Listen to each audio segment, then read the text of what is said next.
ఇక్కడ మీరు చూడండి, జనరల్గా రాజముద్ర అది ఆంధ్రప్రదేశ్ ప్రభుత్వం. ఇక్కడేంటి, దీని మీదనే పెద్ద ఎత్తున మేము పోరాడాం. శాశ్వత భూ హక్కు మరియు భూరక్ష పథకం.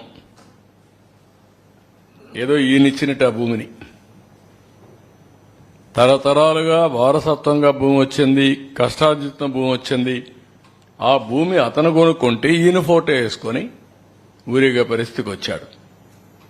ఇవన్నీ కూడా ఒక మనిషి యొక్క అహంభావం.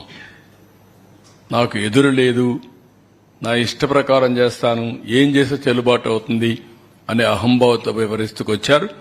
దీని ఖర్చు 13 కోట్లు. అంటే పబ్లిసిటీ పిచ్చి పరాకాష్ట. ఆ పిచ్చికి కూడా అద్దులుంటాయి. భూమి వాళ్ళ సొంతం,